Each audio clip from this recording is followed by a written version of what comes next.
ان کے پاس نہ اچھی تعلیم ہے نہ کوئی نوکری کرتے ہیں، میں ان کے ساتھ شادی نہیں کروں گی۔ اس دن کے بعد سے پھپھو کا رویہ بدل گیا تھا، وہ اپنی پرانی روش پر لوٹ آئی تھیں، لیکن مجھے کوئی خاص فکر نہیں تھی۔ ماریا بھی اب کسی حد تک سنبھل چکی تھی۔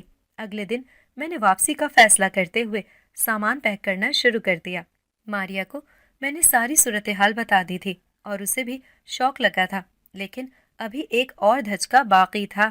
نہ جانے کب اور کس وقت غم و اندوہ میں ڈوبے ہوئے وقت میں راشد اور پھوپھا نے ہم سے جائیداد کے کاغذات پر سائن کروا لیے تھے، اور اب اس 1 مہینے کے اندر اندر ہمیں بتائے بغیر سب بیچ باچ کر وہ آ گئے تھے، اور ان کا مقصد یہی تھا۔ میں یہ سب برداشت نہ کر سکی۔ میں نے راشد کا گریبان پکڑ لیا تو وہ مجھے بے دردی سے مارنے لگا۔ میں نے ماریا کو خوف زدہ ہو کر باہر بھاگتے دیکھا۔ پھوپھی نے بھی اسے دیکھ لیا تھا اور وہ اسے روکنے کے لیے اس کے پیچھے بھاگی، مگر وہ ان کی رفتار کا مقابلہ نہ کر سکی۔ ماریا جلد ہی ان کی نظروں سے غائب ہو گئی اور وہ ہانپتے ہوئے واپس چلی آئیں۔ گھر میں کسی کو بھی ماریا کی فکر نہیں تھی، نہ اس کی گمشدگی کسی کے لیے پریشانی کا باعث بنی تھی۔ کھیلنے والے بچوں نے اس کو جنگل کی طرف بھاگتے دیکھا تھا، اس کے بعد وہ کسی کو نظر نہیں آئی۔ پھپھو نے میرے چیخنے چلانے پر مجھے مار پیٹ کر کمرے میں پھینکوا دیا تھا۔ جانے سے پہلے راشد میرے ہاتھ باندھ گیا تھا، اسے یقین تھا کہ میں یہ بندش کسی صورت نہیں کھول سکوں گی۔ میں کچھ دیر تک تو سسکتی رہی، پھر رونا بند کر کے اس مسئلے کا کوئی حل تلاش کرنے لگی۔ کمرے پر نظر دوڑائی، امید کی ایک کرن نظر آ گئی۔ یہ پانی کا جگ تھا جو شیشے کا تھا۔ میں جیسے تیسے کر کے اس تک پہنچی اور اسے نیچے گرا دیا۔ جگ شیشے کا تھا، اس لیے فوراً ہی 2 ٹکڑوں میں بٹ گیا۔ جگ کے ٹوٹے ہوئے شیشے سے بندھے ہوئے ہاتھوں کی رسی کاٹنا بہت مشکل اور تکلیف دہ تھا، مگر ماریا کے خیال نے مجھے ساری تکلیفیں بھلا دی تھیں۔ رسی کاٹنے میں مجھے گھنٹہ بھر لگا، ہاتھوں پر کئی جگہ زخم آئے، مگر آخرکار میں کامیاب ہو ہی گئی۔ رسی کو ایک طرف پھینک کر میں نے کمرے کے دروازے کو ہلکے سے دھکیلا، اور یہ جان کر میری خوشی کی کوئی حد نہ رہی کہ دروازے کو کنڈی نہیں لگائی گئی تھی۔ میں نے باہر جھانکا تو کوئی بھی نظر نہ آیا۔ موقع غنیمت جان کر میں تیزی سے اس گھر نما جہنم سے نکل آئی۔ میرا رخ جنگل کی طرف تھا۔ جنگل میں گھستے ہی مجھے اندازہ ہو گیا تھا کہ اتنے بڑے جنگل میں ماریا کو تلاش کرنا مجھ اکیلی کے بس کی بات نہیں، مگر اپنے دل کے ہاتھوں مجبور ہو کر میں اس پگڈنڈی پر آگے بڑھتی گئی۔ مجھے نہیں پتا اس جنگل میں بھٹکتے ہوئے مجھے کتنا وقت ہوا تھا۔ میں لڑکھڑاتے ہوئے چلنے کی کوشش کر رہی تھی، کیونکہ چل چل کر اب میرے پیر بری طرح دکھنے لگے تھے۔ میرے جوتے اب ساتھ چھوڑ چکے تھے اور کانٹوں اور پتھروں کی وجہ سے پیروں سے خون بہنے لگا تھا۔ میں تکلیف سے آنسو بہاتی چلی جا رہی تھی۔ ماریا کا کہیں بھی پتہ نہیں تھا۔ کاش میں اسے نہ جانے دیتی آج باہر، یا کم سے کم اکیلی نہ جانے دیتی، تو اس وقت ہم دونوں اس وقت ساتھ تو ہوتی۔ میں نے دکھ سے سوچا، وہ کل سے غائب تھی اور اس ہولناک جنگل کی گہرائیوں میں میں اسے ڈھونڈتے ڈھونڈتے تھکن سے چور ہو چکی تھی۔ ماریا، ماریا، میں نے اپنی ہمت مجتمع کرتے ہوئے اسے آواز دی، مگر پچھلی بار کی طرح اب بھی کوئی جواب نہ ملا۔ میں تھک کر ایک گرے ہوئے درخت کے تنے پر بیٹھ گئی۔ نہ جانے وہ اس وقت کہاں ہوگی، کس حال میں ہوگی۔ میں نے سوچتے ہوئے آس پاس نظر دوڑائی۔ اچانک ہی پھنکار کی خوفناک آواز آئی۔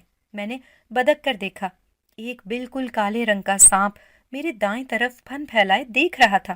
اس کی خوفناک 2 شاخہ زبان باہر لٹک رہی تھی۔ میں کپ کپاتے ہوئے اسے دیکھے جا رہی تھی۔ سانپ کوئی دم میں میرے جسم میں اپنے زہریلے دانت گاڑنے ہی والا تھا۔ میں نے اس پر سے نظریں ہٹائے بغیر اپنے دائیں ہاتھ سے زمین کو ٹٹولا تو کوئی چیز میری انگلیوں سے ٹکرائی۔ وہ پتھر کا ایک نوکیلا ٹکڑا تھا جو خاصا بڑا اور بھاری تھا۔ میں نے اس کی آنکھوں میں آنکھیں ڈالے ہوئے ہی دائیں ہاتھ سے وہ پتھر اٹھایا اور زور سے سانپ کے پھن کی طرف پھینک دیا۔ میں نے محض اندازے سے پتھر پھینکا تھا، مگر وہ بالکل ٹھیک نشانے پر جا لگا۔ سانپ کا سر اس پتھر سے بری طرح کچل گیا تھا۔ میں نے کانپتے ہوئے دوسرا پتھر اٹھا کر مارا اور سانپ کے جسم میں ہونے والی ہلکی پھلکی حرکت بھی معدوم ہو گئی۔ میں نے اسے ٹھنڈا پڑتے دیکھ کر سکون کی سانس لی، لیکن اگلے پل جو میں نے دیکھا اسے دیکھ کر مجھے اپنی آنکھوں پر یقین نہیں آ رہا تھا۔ سانپ کے جسم سے دھواں اٹھ رہا تھا۔ یہ دھواں کثیف نہیں تھا، بلکہ